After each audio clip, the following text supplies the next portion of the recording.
The Economist, I love following The Economist for how much they portray China and they seem to have a specific obsession about China. And me as an artist, I always love seeing their artworks, their covers. I think they've dedicated probably more covers to China and sort of maybe vilifying China than any other topic in the world. But there's this one image from 2013, and I'll describe it because I know this is also a podcast and not just a video. It's basically you see a dragon. Obviously, the dragon. We're all dragons, but it's like the ugly dragon with bulging eyes, breathing fire. It has this like claws gripping onto the planet Earth. And the caption it says, "The world's worst polluter." And the subcaption is, "Can China clean up fast enough?" Okay, so that's the image. Fast forward 10 years, we have another cover, and this time it's all very similar. It's outer space, but now you have these cars flying en masse like asteroids. I guess they're electric vehicles. Asteroids about to attack and destroy planet Earth. And the caption is China's EV onslaught.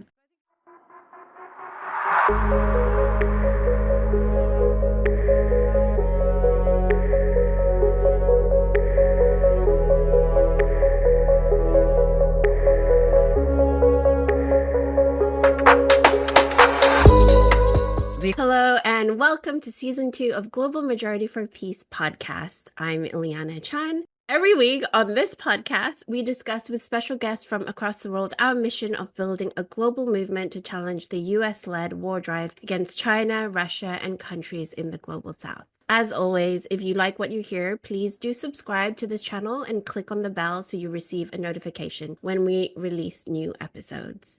If you appreciate our work, you can support us by becoming a member of Empire Watch on Patreon. The link is in the description of this episode. We are so excited that joining us today on our first episode for season 2 of Global Majority for Peace podcast is Tings Chak. Tings is the Art Director of Tri-Continental Institute for Social Research, co-editor of Wenhua Zongheng, a journal of contemporary Chinese thought, and a PhD candidate at Tsinghua University in Beijing. Tings, welcome to Global Majority. Thank you so much for joining us. Thank you so much for having me again. It's nice to see you and Happy New Year. Happy New Year. So, since this is our first episode of 2025, can you give us a sense of the challenges and changes that you foresee in the coming year within the context of an expanding war in West Asia, Trump back in office, and a ramping up of Cold War rhetoric against China? As you're currently living in Beijing, could you share your insights on how China's foreign policy fits into this situation in 2025? Can we expect any evolutions or shifts?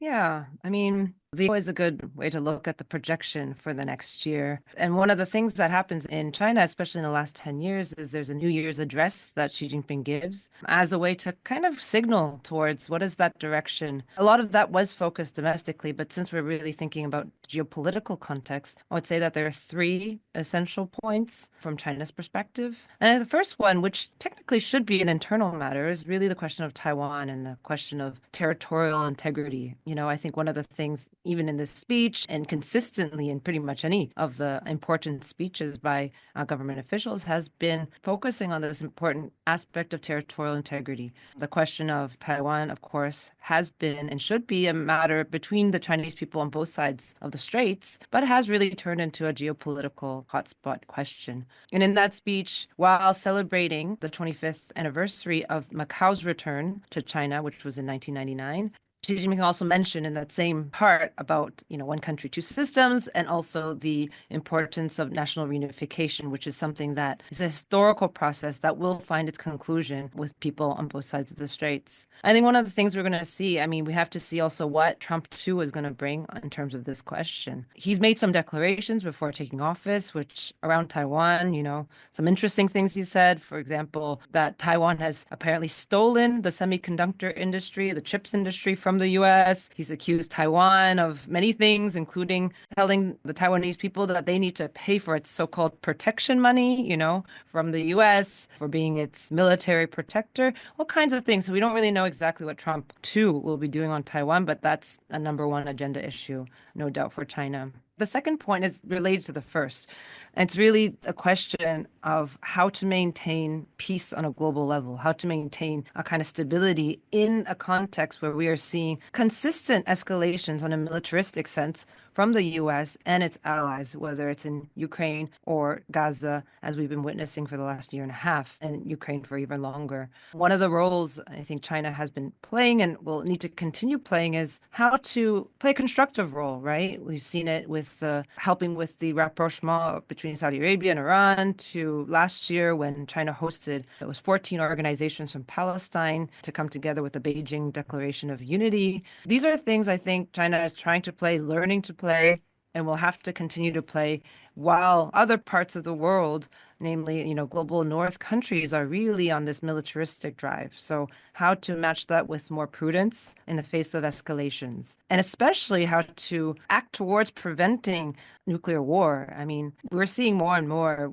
from US politicians and pundits to US media that are trying to claim that a nuclear war is winnable. But when we're talking about nuclear war, it's not about China winning or US winning or even Russia winning. It's no one wins. All of humanity loses. So that kind of prudence, that voice of peace, is something that China, I think, plays on this international scale. And I think the last point, which is something I quite liked, is my favorite part of Xi Jinping's speech, is he said that there needs to be a deepening of solidarity and cooperation amongst the global South. And I think that word solidarity and cooperation as well are really, really important. And one of the things that I think China's acts at the end of last year, just before the New Year's came along, was sending its second shipment of energy equipment, 69 tons of equipment to help Cuba restore parts of its energy generation. We've seen the news all throughout last year, the natural disasters, coupled with this suffocating US blockade that has really strangled and devastated the energy supply for the people of the island. So I think that is a real act of solidarity. We hope to see more of that, but also cooperation through, platforms that China has been trying to build and trying to deepen, and now taking stock of, lessons, problems, what can be improved, like in the Belt and Road Initiative, what is now being called a high quality development in the Belt and Road Initiatives, trying to learn from past mistakes, but also other multilateral institutions, BRICS, SEO, and amongst others. So I think these are still the priorities that China is going to put forth for 2025. And I would just say one more thing is that I think it's a big difference with some of what Trump too was promising, right? We're seeing more of this closing in, this protectionism with this, endless list of tariffs, but also this, idea of while it's closing in, it's also increasing these sort of aggressions or threats of using sanctions, militarism, and now even annexing parts of countries that are its supposed allies, whether it's obviously just ways of speaking, it's quite aggressive, to talk about the Greenland or Panama or even the whole of Canada as possibly annexable places. So this is something that we're seeing more aggressive rhetoric, but also more protectionism inwards. And I think there's a very, very different approach than how China is going to see the world in 2025. Yeah, that seems to be a really stark contrast. You're right. Switching gears just for a little bit, you're the co-editor of Wenhua Zongheng, a journal of contemporary Chinese thought. Could you explain what this project is and its significance in our current climate of Cold War, hybrid war escalation? I think in light of your previous answer, I think it's so important, in my opinion, how it explains perhaps to the English language speaking community where China's thought is. Yeah, I think you're right, Ileana. I mean, that's the intention. It's in this very, very dangerous situation we're living in. I mean, making informed decisions and having informed discussions is actually an anti-war project, right? And so some of us through Tri-Continental and through a project called Dongsheng partnered with the Chinese magazine called Wenhua Zongheng, which has been around since 2008, which is really a place to encourage basically debate, political debate on broad sectors of the left on how China is dealing with its own domestic development, but also how it's engaging with the world. And so we thought this was really important to bring some of this information where our international editorial team, which is made of people from China as well as from other global South countries, to basically make a selection of some of the issues and discussions that we think are really important for addressing specifically global South audiences, whether it's about how China is thinking about its socialist development, how it's thinking about, this new world order, how it's thinking about questions of ecological transformation, which this current issue is about. I have one here. But it's all online. And so we think it's really important right now. We just published our sixth issue since March 2023. And one of the things is I think in order to have informed discussions is that, you need to kind of try to keep up with the pace of transformations in China, which are really fast. What I see often is many of the criticisms and analysis from China watchers to those who are just curious about China are kind of sort of lagging behind what the realities are on the ground. And of course, because Chinese language is hard and it's hard to access and all this stuff, but it's there. So what we're trying to do is bring that back. And with this question environment, we can go into a little bit more. It's that I think there's still an image for many people in their mind on the question environment is that China, the heavy polluter, me living in Beijing, we're suffocating from bad air pollution. There's only lax environmental laws, people who disregard them, many kinds of tropes that seem to kind of fix China in a particular era. And I don't think it's actually that accurate for how much there's actually reflections, changes in course, and also trying to think of pathways for a different kind of future. And it's actually quite exciting to see some of the things that are happening on the environmental question. So it's available online at the Tri-Continental website in English, as well as Spanish and Portuguese for anyone who wants to download them for free, share them, let us know what you think.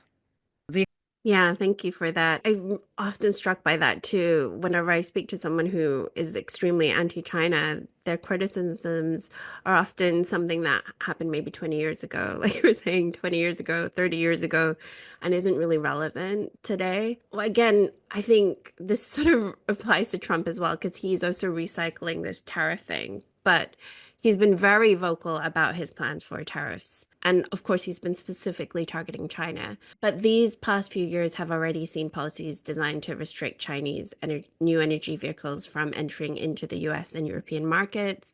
Can you explain what the context and implications of these economic trade wars are? Yeah, I think in many ways, in preparing for Trump 2, I think China's learned a lot from Trump 1 because I think a lot of the trade war really began with Trump, the very strong tariff sanctioning, which did in some ways take many sectors of China by storm, was surprising. So this time, I think China's a bit more prepared. Even still, there will have impacts. One of the things I just wanted to bring as an image, because I was thinking about this before coming on the show, is The Economist, I love following The Economist for how much they portray China and they seem to have a specific obsession about China. And me as an artist, I always love seeing their artworks, their covers. I think they've dedicated probably more covers to China and sort of maybe vilifying China than any other topic in the world. But there's this one image from 2013, and I'll describe it because I know this is also a podcast and not just a video. It's basically you see a dragon. Obviously, it's a dragon. We're all dragons, but it's like the ugly dragon with bulging eyes, breathing fire. It has this like claws gripping onto the planet Earth. And the caption it says, "The world's worst polluter." And the subcaption is, "Can China clean up fast enough?" Okay, so that's the image. Fast forward 10 years, we have another cover. And this time, it's all very similar. It's outer space, but now you have these cars flying en masse like asteroids. I guess they're electric vehicles. Asteroids about to attack and destroy planet Earth. And the caption is China's EV onslaught. So I think it says a lot about whether it's Europe or US, what the attitude is. No matter what China does, it's threatening to take over the planet, destroy the planet, whether or not anyways, that's interesting. But I think more seriously, there have already been a series of tariffs, both from the US and Europe announced, and especially even just closing off the end of last year. The EU, as you'll know very well, announced more tariffs, increasing up to 45% on Chinese electric vehicles. In May of last year, the US already increased tariffs from 25% to 100%. These are going to harden under Trump. He's promised that. So I think in some ways, China's options to sort of respond to this, I think there are a few. One of them is obviously you take the hit, you still sell the cars, but the hit hits the profit margins or will sell less or other things. A second option, and it's starting already to do that, which is moving its production to other places to avoid some tariffs. It's already started in the European Union. We've seen that already in the last years. A third is focusing on other parts of the region. I think this connects to the last question we were discussing of looking towards the global south, looking towards other parts of the world. Despite the fact that U.S. is still China's single largest nation trade partner, over the years, we've already seen, especially ASEAN countries, overtake both the US and EU as a destination for Chinese exports. So that's already happening, that turn towards the global south. And then the third would be focus inwards, which is something that China has wanted to do and has been trying to do, especially since the COVID period, is how to increase domestic circulation, domestic consumption. Some economists have predicted this, that perhaps some of these higher tariffs will actually help in that desire to sort of rebalance the economy from a highly export-led growth to spur that domestic consumption. I think one of the things, though, not just thinking about whether it's good or bad for China, I think it's whether what this does for the world. This kind of protectionism, it's interesting because it doesn't seem like Trump is necessarily that eager to help its domestic EV industry.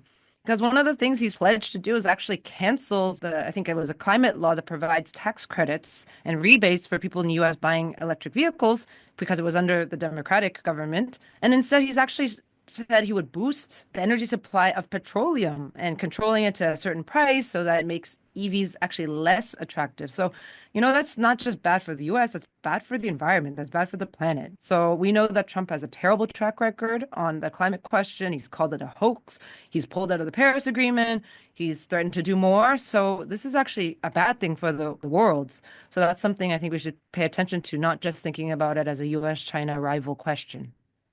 Yeah, in last year's COP29, developed countries refused to shoulder the cost of climate investment, only agreeing to $300 billion pledge for the new collective quantified goal on climate finance, falling far short of the 1.3 trillion requested from global south countries most affected by climate change. A part of the West propaganda against China is an attempt to distort who is most responsible for climate change, with many Western media outlets presenting China as the world's biggest polluter, just like the Economist cover that we just portrayed, with many media outlets presenting China as the world's biggest polluter, and therefore arguing that China should be required to contribute equally to the climate fund.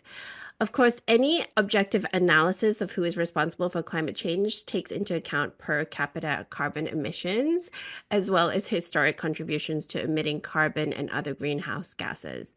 Your latest issue of Wenhua Zongheng examines China's ecological transition from addressing the basic needs of the people to dealing with the complications of a green revolution in China. Can you expand further on the current discussion in China on these challenges and how it relates to the current international discourse? When you see these COPs happening every year, it's almost like, I don't know whether you should laugh or cry, because I remember now, I don't know, everything we were joking before the show started, everything's like 15, 20 years ago now. But I was actually on the streets marching in Copenhagen for COP 15 years ago.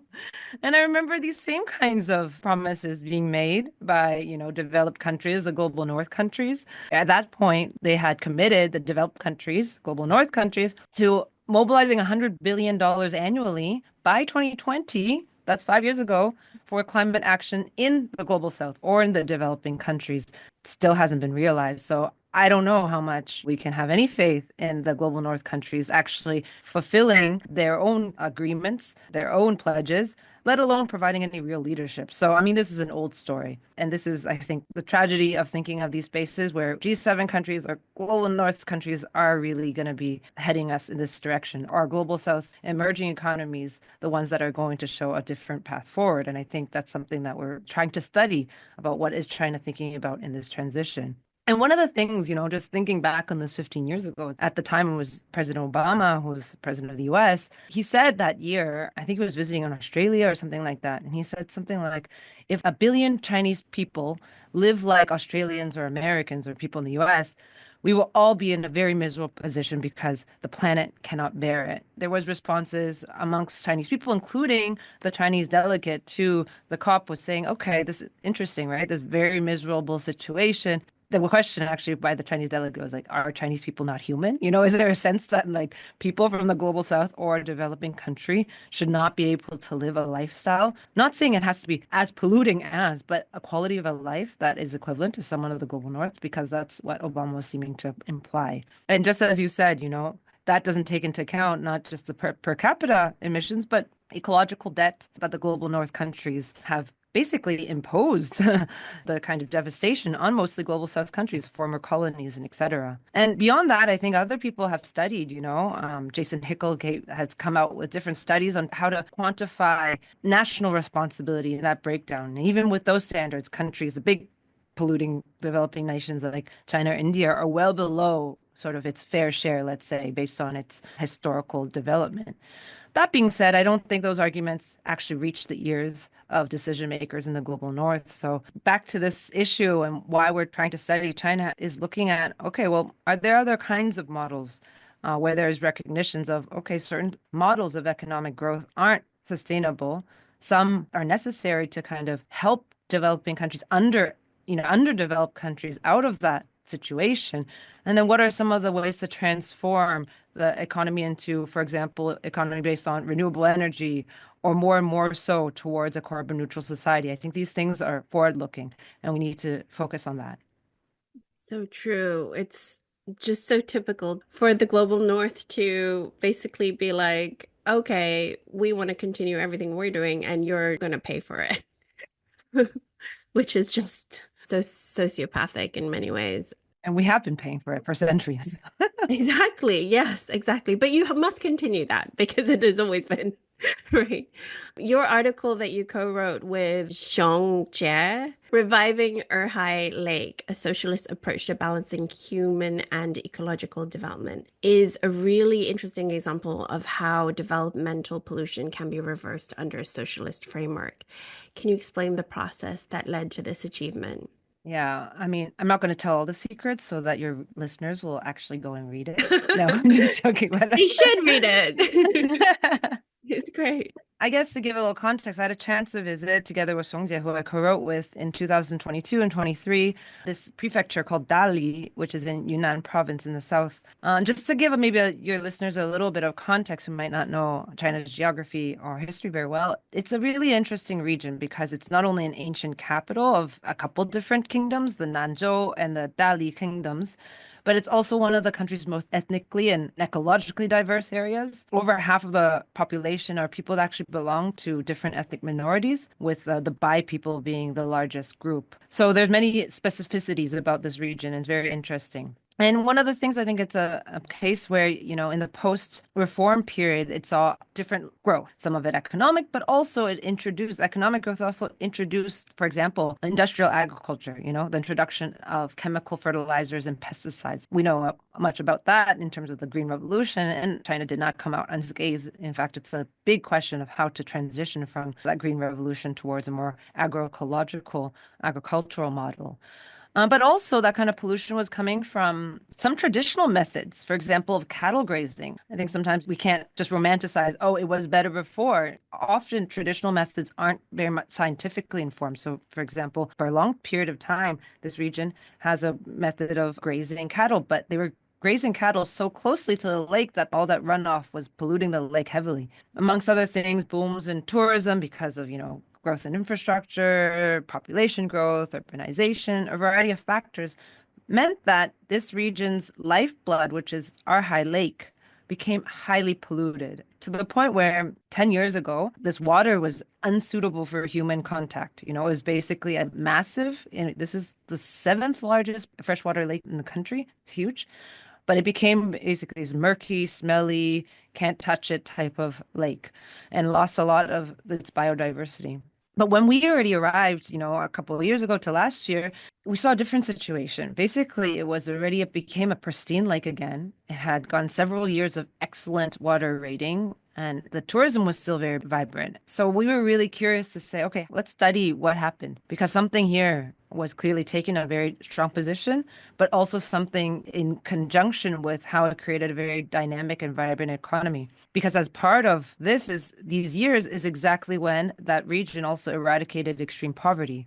We have over 500 villages that has exited extreme poverty during the same years as they were trying to rectify and restore the pollution from the previous decades. I can't go into too many details, but I think one of the things I want to highlight is how interesting the process of mobilizing different sectors of society, but also creating a governance and a policy that's very much informed and led by science. I think in the moment we were talking about Trump before, we have a growing tendency of an anti-scientific trend, an anti-intellectual trend. It's very, very dangerous when we're talking about questions of the environment and climate, which are really scientific questions. So, there were people that were, for example, lots of scientists who dedicated years and because they were tasked to do that, to go and basically study what were the sources of the pollution. How do you work with communities to actually develop different mechanisms or different production methods? One of the specific things was around garlic production. Yunnan is really famous for this garlic. It's like a single bulb garlic. It's purple. But one of the things is a lot of the pollution was coming from producing that in a particular way. And so there's one scientist named Kong Hainan I sent there to study, to basically figure out a way to, and a policy forward. For example, you move all that production of the garlic at least 200 meters away from the shoreline, which seems okay. It seems simple, basic. Obviously, you need to remove the source of pollution away from the water. But what's interesting, he played a role of a scientist, but he played a lot more. He also was part of these efforts of mobilizing, of publicly educating people, of going door to door to talk to different farmers, different peasants, to even local, other sectors. Like, for example, there's a lot of tourism industry that was directly, guest houses that are directly putting the wastewater into the lake. So it's also part of this, like, basically this grassroots almost organizing, even though he's a scientist, work of convincing people and building a consensus. Because, of course, a lot of people are like conveniences. They think the ways that they're doing things individually don't have an impact. How do you convince people to say, okay, actually, what you're doing to have some short-term gain today is actually destroying the very lifeblood that gives the entire community sustenance for the long haul, for the future generations. So this is what a lot of the work led by the party brought in with the wisdom and the knowledge from scientists. This is just one example, but you see many different experiments like that. How do you bring in science and that scientific knowledge into the local communities to come up with a solution?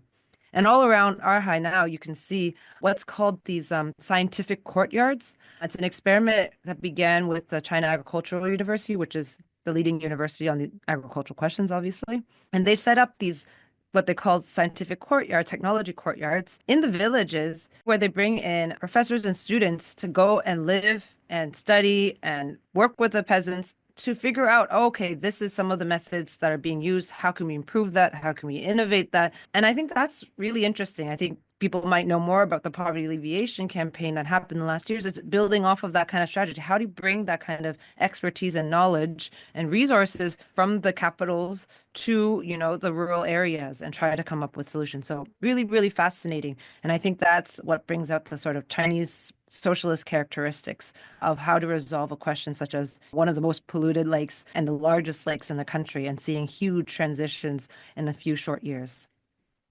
Yeah, that's so fascinating because it's really the opposite of what we're told in the West, that the authoritarian methods of China, they just tell you what to do and then you do it with no understanding of why something is done. I mean, the amount of effort that the Chinese government puts into including the people in that process in I think every the poverty alleviation thing that you were talking about too. It's really amazing. And I'll just add one thing on that. I mean, in the article, and I'm sure all your listeners will read it, we also talk about the experiences of some people we met, like locals that, there's pushback. People didn't understand. Many people have to make personal, individual sacrifices in order to be able to recuperate a lake that big. There's an element of sort of political education and conscientization that comes along with it. It doesn't mean people just say, okay, that's the rule and now we're going to do it, or that China only rules with a stick. It doesn't work that way. A country's too big and too diverse for that to happen. And so this, I'm hoping, as one of these examples to give a kind of some concrete elements to sometimes these big and abstract concepts like ecological civilization, or, these slogans that China likes to use, but it's not very clear, especially for people outside, like clear water and green mountains. What does that mean? So hopefully this issue gives some sort of concrete examples to help understand what that vision becomes in practice. Yeah, it's not just a slogan. I think just to add to that in the West, we're just so used to slogans with nothing behind it. And the fact is, in China, they do both. It's important because we could learn from them. Basically, that's what it all comes down to. But switching gears a little bit to one of the other things that you do, which is the art director at the Tri-Continental Institute. One of the most moving projects that you've overseen is an exhibition of children's art from Gaza. I encourage everyone to go to the website and look at this exhibit. Could you tell us about the genesis of this and also anything surprising or significant that you've learned from doing this? Yeah, I mean, it came as a bit of a surprise. Back in November, I found an unread message. I was in my Instagram inbox. I don't check it very much, and it had been sent a while back. And it was from someone named Ibrahim Mohana, who is an 18-year-old artist from Gaza. And he wrote this line and in his really beautiful message to me, he says, "Oh, I like what you do, and please, all I want to share is my art before I die." And that was just so strong. I mean, wow, an 18-year-old is reaching out to say, I want the world to see my art because who knows, I might be next. I mean, this is, over a year of seeing so much death and destruction around. And so we began an exchange. At first, was talking about his own art. It's a lot of portraiture. But then he started telling me about these art classes that he started actually after this phase of genocide, let's say, that Israel has started since October 7th, 15 months ago now. And he started giving art classes to children in his neighborhood in northern Gaza. And this is because when he wasn't a kid. He was a kid not long ago. I mean, he's still a kid. He's 18. He turned 18 during this period. He had learned art through another Palestinian, a Gazan artist named Mohammed Sami, who was actually murdered in the first days of Israeli attacks shortly after October 7th. And so he decided he wanted to take on that. And he told me some things that were really powerful. He was saying that art can speak when words can't. And in a way, it's how a lot of the children, and we've seen images, we've seen countless images and photos and videos and everything about children being completely stunned into silence or forced into silence through their murder. And here he was sharing with me images. They were actually joyful images of children just being children, experimenting with just like materials they could find around them, drawing a kind of Palestine they would like to see. They're very cheerful images. And what shook me was that I had gotten so desensitized in this last, 15 months or so. And it's so normalized that I only see images of Palestinian children when they're dead, dying, or being traumatized somehow. I have forgotten what it means to see a Palestinian child smiling, creating, despite it all, as a kind of act of resistance by simply living. So what we did was we decided to put up an online exhibition on November 28th, which is the International Day of Solidarity with the Palestinian people, and we launched that on the Tri-Continental website. And we were able to also organize several physical exhibitions in Brazil, in Argentina, in India, in Nepal, especially, in spaces, cultural spaces linked to social movements and organizations. And I think it was a very powerful act of solidarity with the children who are there, living, surviving, creating through the death and destruction. It's really incredible. But keeping on the theme of art, we wanted to ask you about the Tri-Continental Institute of Art bulletin published in December 2024. It is refreshing to see you are examining the role of women in the projects of national liberation and human emancipation. In the West, there is a brand of feminism which is often used as a pretext for Western militarized intervention or methods of hybrid war in countries in the global South. Can you speak to how your work presents a different internationalist trend of feminism? Yeah, I mean, I think this is one of the reasons that art bulletin you mentioned was a bit of a reflection on an attempt to sort of synthesize why we were making portraits as the art department of the institute. We've been doing this since 2018, and in different ways, it was sparked by the necessity to create portraits of women for various reasons. One of them is, this question of co-optation of our histories. We feature some of the first artists women that we feature were people like Frida Kahlo or Nina Simone. They're women that are held up even by liberal feminists because they're great artists, but conveniently their communist politics are forgotten. So there's constant co-optation of women that we are allowed to remember. And then another necessity is just that images of women just didn't really exist because they're not often written about. We're not often written about in the capital H history books, you know? And so a part of this is creating image to create an archive, you know, to reclaim an archive. And we do a lot of research to try to find references and create new images so that that's something we can share and learn from. And then sometimes those archives that do exist, like the photographs, end up being, you know, holed up in like archives that are kept in like the colonial capitals, you know, in Paris or London or places like that that we can't have access to, or you have to pay a high premium.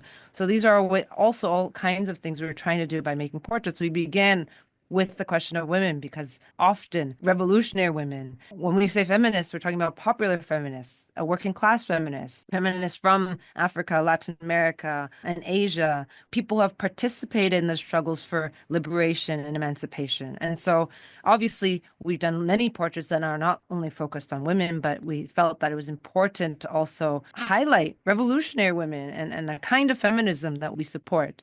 And now, every month, we're putting some of our portraits up on a website in partnership with Utopics, which is a culture and communications collective, mostly based in Latin America, but not only.